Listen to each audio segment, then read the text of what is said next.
Okay students, जैसे कि हमने प्लान किया था हम लोग वीडियो डेमोन्स्ट्रेशन करेंगे प्रैक्टिकल का। हमारे अभी की जो सिचुएशन में, कोविड सिचुएशन में स्टूडेंट्स को कॉलेज में बुला के प्रैक्टिकल्स कराना हमारे लिए पॉसिबल नहीं है। इसलिए एक नया तरीका ढूंढा है हमने, ताकि हम आपको कोई प्रैक्टिकल से उसकी डेमोन्स्ट्रेशन करा कर दिखाए। और वीडियो इसलिए मैं सेव कर रहा हूँ, आप ये वीडियो को सेव करके रखो। अगर आपकी तरफ से अगर आपको स्पेस का इशू आ रहा है, आप यूट्यूब पे उसे सेव करते रहते हो, ठीक है। तो जैसे कि ऑलरेडी मैंने लिस्ट भेज दिया है, आउट ऑफ 15 एक्सपेरिमेंट्स हम लोग 8 एक्सपेरिमेंट कर रहे हैं और सिमिलरली 6 एक्टिविटीज भी हमें परफॉर्म कर रहे हैं। तो I will try to cover all the practicals in today's session. Okay, so now we discuss about the first practical, that is resonance tube. What happens in this resonance tube experiment. तो पहले हम इसका demonstration दें। Okay, now resonance tube experiment के लिए जो हमें attendance required है, फर्स्ट विल बी एक cylindrical tube. Okay, we will have a cylindrical tube. For that we will keep one stand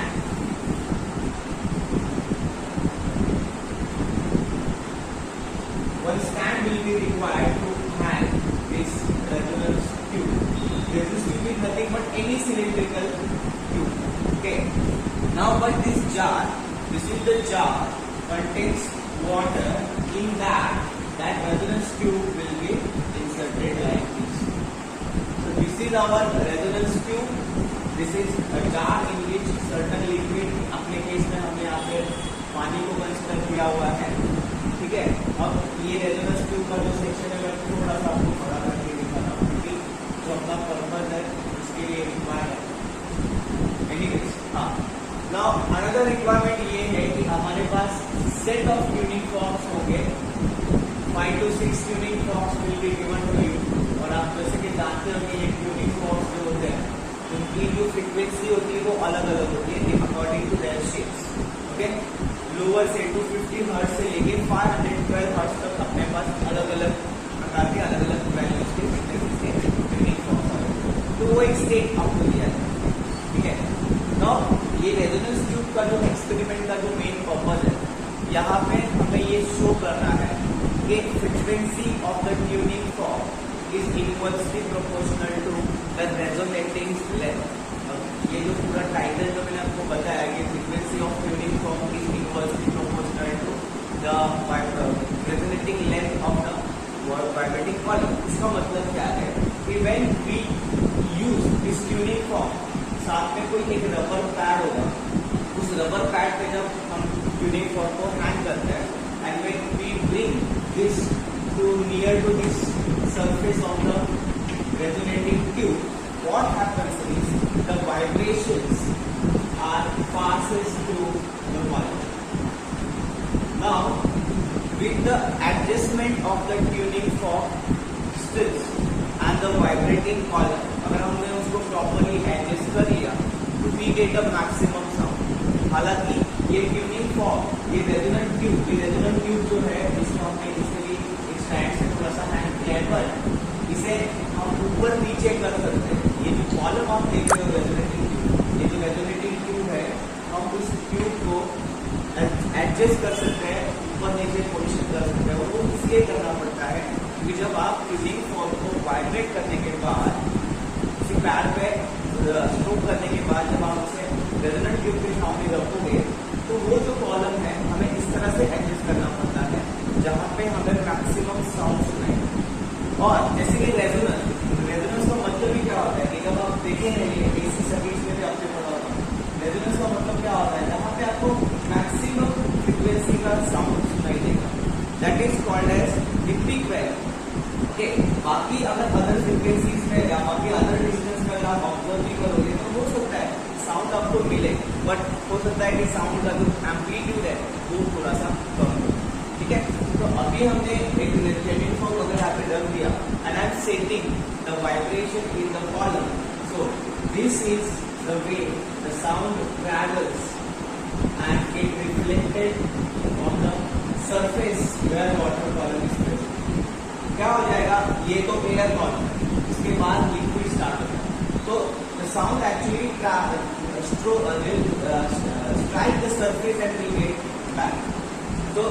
already अपने स्टेशनरी वेव्स में पढ़ा है कि ये जो पॉइंट है जहाँ पे आपको मिनिमम एम्पलीट्यूड है, that point we call it as अ,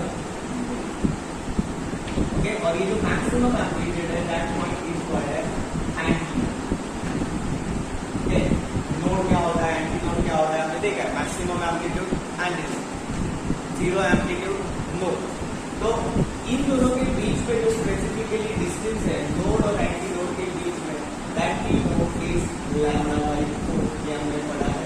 और ये मैंने आपको एक डेमोन्स्ट्रेशन भी कराया था जब मैं लेक्चर्स में पढ़ा रहा था। तो ये जो लेंथ है अपने लिए, ये जो वाइब्रेटिंग लेंथ है यहाँ से यहाँ तक, let us say that length is small L, और उसका जो वैल्यू है वो रिलेशन वेवलेंथ के साथ ऐसे हो जाता है, L is equal to lambda by 4। Lambda by 4 क्यों? क्योंकि that is the distance between the node and anti. तो by this way I can see that formula becomes L is equal to lambda is equal to 4L। अब ये जो हमने distance obtain किया 4L, इसमें अगर आप देखेंगे अपने पास जो फॉर्मूला है V equal to n lambda, therefore V is equal to n in bracket 4L, that is V is equal to 4NL। ठीक है, अब मैंने स्मॉल l इसलिए लिया है क्योंकि एक्चुअल में जहां से हमने वाइब्रेशन को सेंड किया है और जहां से रेजोनेटिंग ट्यूब का कॉलम स्टार्ट हुआ, मतलब यहाँ से आप प्रोड्यूस कर रहे हैं, यहाँ पे कॉलम स्टार्ट हुआ, तो ये जो ऊपर वाला जो स्पेस है ना, ये एक्स्ट्रा है, और इस स्पेस को बोलते हैं एंड करेक्शन। एंड करेक्शन, और मतलब जो लेंथ हमने ऑब्टेन किया वो परफेक्ट लेंथ नहीं है, उसमें थोड़ा सा एडिशन है।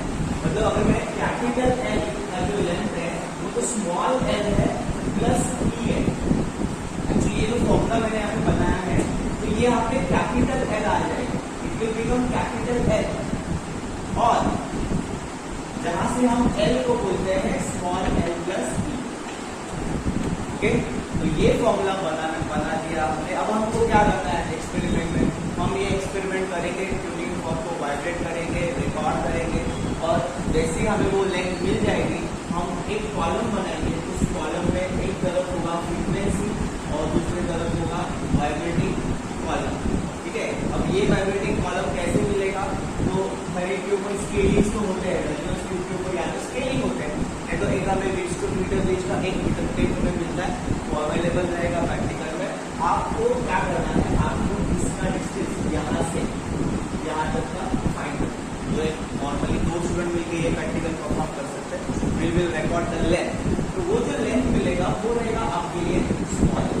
ठीक है, एंड करेक्शन को फिजिकली ऑपरेट करना पॉसिबल नहीं है क्योंकि ये जो वेव्स यहाँ से हम छोड़ रहे हैं ना अंदर, वो कितने ऊपर से प्रोड्यूस हुए हम प्रेडिक्ट नहीं कर सकते, लेकिन उसका ये रेजोनेंस ट्यूब से कुछ रिलेशन है, और वो रिलेशन है end correction is equal to 0.3 metre, और d का मतलब होता है डायमीटर ऑफ रेजोनेंस।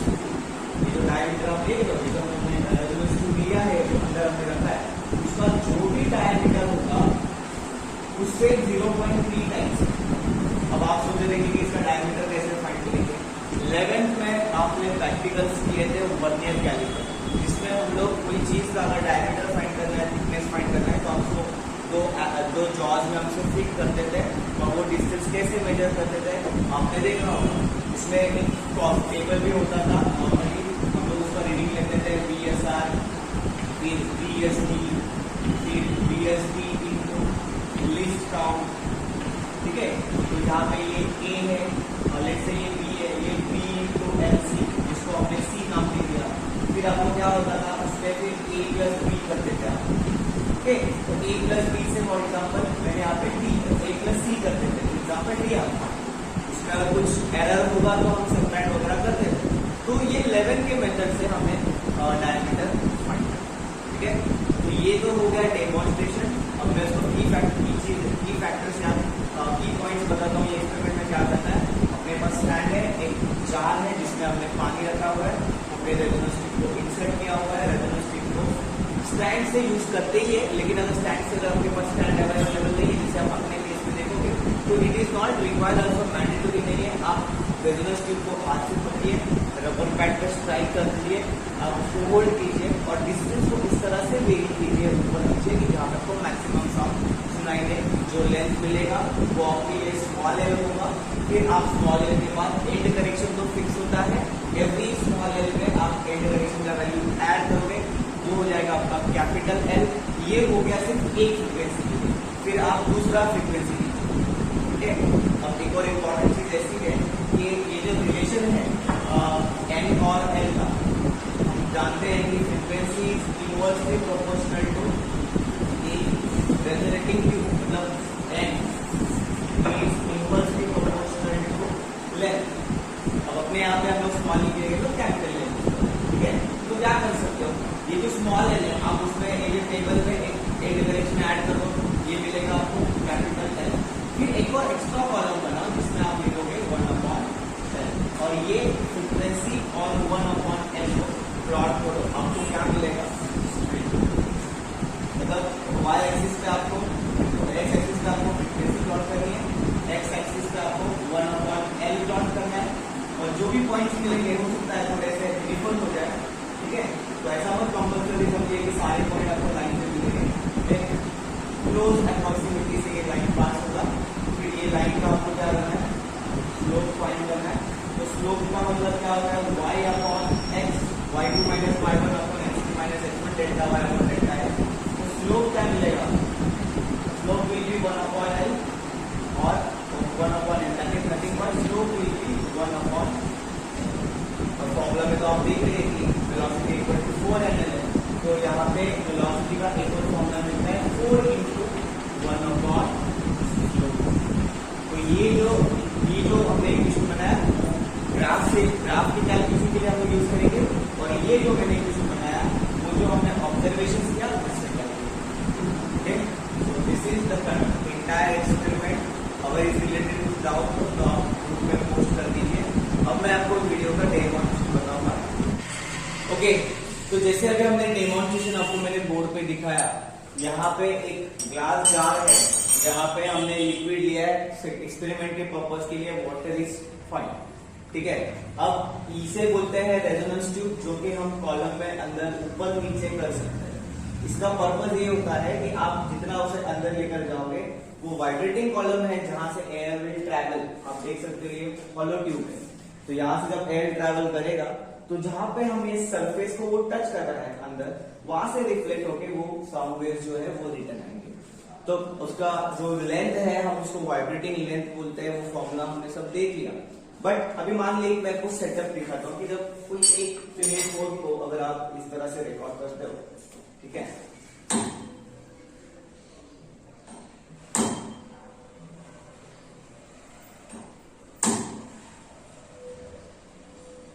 एक हल्का सा आवाज आपको सुनाई देगा। तो ये जो आवाज है, इसका जो एम्पलीट्यूड है, जहां पे हमें मैक्सिमम मिलेगा वो हो जाएगा इस ट्यूनिंग फोर्क की रेजोनेटिंग लेंथ। अब रेजोनेटिंग लेंथ इसलिए बोलते हैं क्योंकि ये रेजोनेंस कॉलम है। मैं एक बार फिर से आपको बताता हूं। तो ये जो एम्पलीट्यूड साउंड का हमें सुनाई दे रहा है, वो अगर आप थोड़ा भी डिस्टेंस कम कर लोगे तो एम्पलीट्यूड डिक्रीज हो जाएगा, अगर थोड़ा भी डिस्टेंस उस लेवल से बढ़ा लोगे तो फिर एम्पलीट्यूड कम हो जाएगा। बट एक ऐसा लेंथ आता है जहां पे आपको जो साउंड है वो मैक्सिमम एम्पलीट्यूड का सुनाई देता है, और इस फ्रीक्वेंसी के लिए वो हो गया रेजोनेटिंग लेंथ। अब यहाँ पे मैंने आपको तीन ही रेजोनेंस ट्यूब दिखाया, ये ट्यूनिंग फोर्क दिखाया है, जबकि अपने पास 7-8 सेट रहते हैं। बट एक रीडिंग दिखाने के पर्पज के लिए मैंने आपको ये दिखाया। ये जो है इसका फ्रीक्वेंसी है 512 हर्ट्ज, ओके। इसका फ्रीक्वेंसी है 480 और इसका है 320। तो ये अलग अलग फ्रीक्वेंसीज के ट्यूनिंग फॉर्क है। अगर इसके हमारे वाइब्रेटिंग लेंथ हमको फाइंड करना है तो सबसे छोटा वाला साइज में है, लेकिन इसका फ्रीक्वेंसी कितना है 512 हर्ट्ज, सबसे ज्यादा फ्रीक्वेंसी इसका है। तो हमने रिलेशन पे देखा था कि frequency is inversely proportional to vibrating length.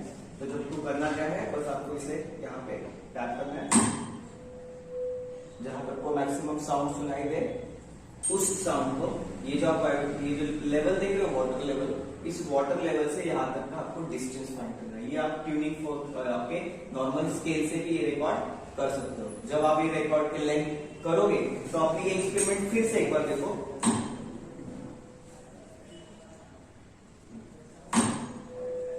अब ये जो साउंड है जो आपको सबसे ज्यादा सुनाई दिया, यहाँ पे मैंने रखा tuning fork. When I put the tuning fork here, मतलब ये जो आप ऊपर जो डिस्टेंस देख रहे हो, ये जो जहां से मैंने रखा है, इतना डिस्टेंस ज्यादा है। और अगर हमको ये डिस्टेंस फाइंड करना है तो उसके लिए मैंने क्या बताया था, उसको बोलते हैं एंड करेक्शन। और एंड करेक्शन का फॉर्मूला है 0.3 D। फिर वो diameter of the tube vernier calliper से मेजर करके हम रिकॉर्ड। अब देखो मैंने फ्रीक्वेंसी डिक्रीज कर दी, ये frequency is inversely proportional to resonating length. अब मैंने फ्रीक्वेंसी को डिक्रीज कर दिया, ये 480 वाला फ्रीक्वेंसी है। तो अपने ऑब्जर्वेशन के हिसाब से उसका जो रेजोनेटिंग लेंथ है वो इंक्रीज होना चाहिए। अब आप उसे क्या करो, फिर से करके देखो, आवाज तो आ रही है लेकिन it is not a maximum. तो थोड़ा सा डिस्टेंस जो है उसको ऊपर करना। नाउ आप सर सोचते हो कि आवाज आपको सबसे ज्यादा है, लेकिन फिर भी ओके, इसे टैली करने के लिए कि सच में यही सबसे ज्यादा आवाज है, और थोड़ा डिस्टेंस ऊपर लीजिए। अब देखो आवाज थोड़ा सा जो है वो रिड्यूस हो गया। फिर से उसको पीछे कीजिए, नीचे कीजिए, जो प्रीवियसली आपको सबसे ज्यादा सुनाई दिया। और ये हो गया आपका सबसे ज्यादा एम्पलीट्यूड वाला साउंड। और ये यहाँ पे रखना है इसीलिए, ये जो ऊपर वाला डिस्टेंस आप देख रहे हो, तो कितना डिस्टेंस ज्यादा है उसे बोलते हैं एंड। तो ये एक नॉर्मल सा एक्सपेरिमेंट है। आपको 3 या 4 ट्यूनिंग फॉर्क्स देंगे, आप फ्रीक्वेंसी और रेजोनेटिंग टेबल का कॉलम बनाइए। ये एक्सपेरिमेंट देखते वक्त प्लीज और प्लीज मैनुअल आपके सामने रखिए, ऑब्जर्वेशन टेबल आपके सामने रखिए। This is the very first and very simple experiment of the person. तो रिगार्डिंग दिस अगर कुछ भी डाउट है तो आप मुझे पूछ सकते हो। We are sending the video short.